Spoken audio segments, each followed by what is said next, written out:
விதியா மதியா? வணக்கம் மக்களே, நான் மொய்தீன், சர்டிஃபைட் அக்குபங்க்சர் பிராக்டிஷனர். இந்த பதிவில் நாம் விதி மதி பற்றி பார்ப்போம். விதி என்றால் என்ன? விதியை தமிழ் மரபிலும் திருக்குறளிலும் ஊழ் என்று சொல்லுவார்கள். விதி என்பது நம் கட்டுப்பாட்டுக்கு அப்பாற்பட்ட காரணிகள், அதாவது ஃபேக்டர்ஸ், நிகழ்வுகள் மற்றும் சூழ்நிலைகள். உதாரணம், எந்த குடும்பத்தில் பிறக்கிறோம், பிறவி திறமைகள், அதாவது இன்பார்ன் குவாலிட்டிஸ், இயற்கை பேரிடர்கள், என்விரான்மெண்டல் டிசாஸ்டர், மற்றவர்களின் செயல்கள், அதர் பீப்புள்ஸ் ஆக்ஷன்ஸ், எதிர்பாராத வாய்ப்புகள், அன்எக்ஸ்பெக்டட் ஆப்பர்ச்சுனிட்டிஸ், திடீர் இழப்புக்கள், சடன் லாசஸ், இவற்றை நாம் நேரடியாக தேர்ந்தெடுக்க முடியாது. இதையே பொதுவாக விதி, ஊழ், தலையெழுத்து என்று பல பெயர்களில் அழைக்கிறார்கள். மதி என்றால் என்ன?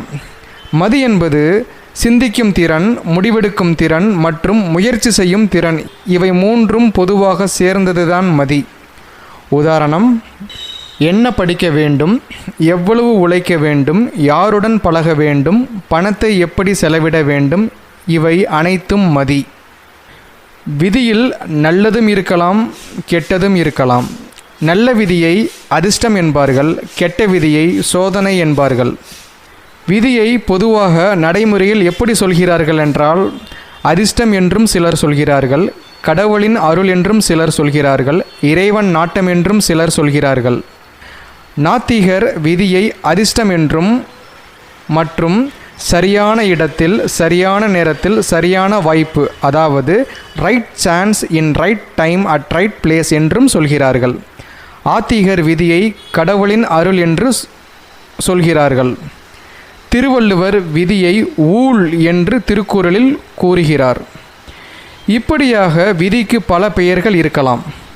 மனிதன் முழுமையாக கட்டுப்படுத்த முடியாத ஒரு சக்தி வாழ்க்கையில் இருப்பதை, அதாவது விதியை பெரும்பாலான மரபுகள் ஏற்றுக்கொள்கின்றன. திருவள்ளுவர் திருக்குறளில் விதியை பற்றி சொல்கிறார்.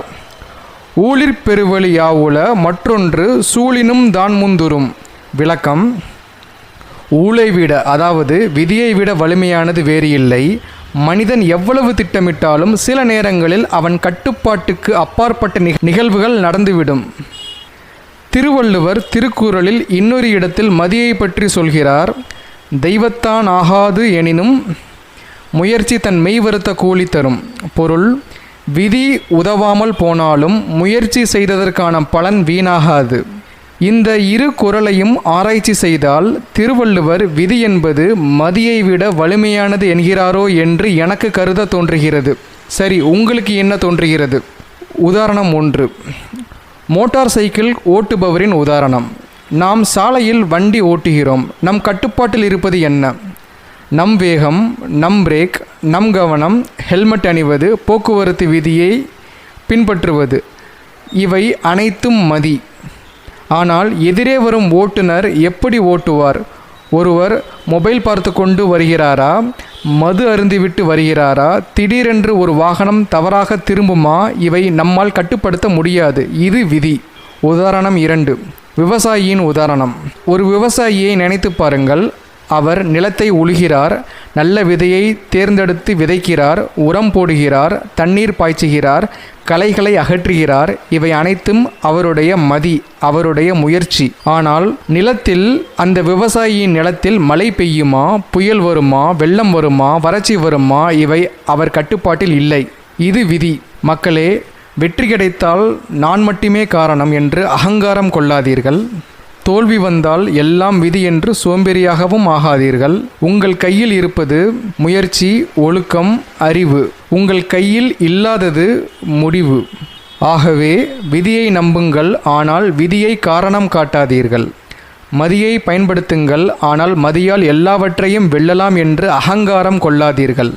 உங்கள் சிந்தனைக்காக சில தகவல்களை பகிர்கிறேன். பாலிவுட் ஹிந்தி நடிகர் அக்ஷய் குமார் அவருடைய வாழ்க்கையில் அவருக்கு வெற்றி 70% அதிர்ஷ்டம் காரணமாகவும் 30% முயற்சியும் காரணமாகவும் கிடைத்தது என்று கூறுகிறார்.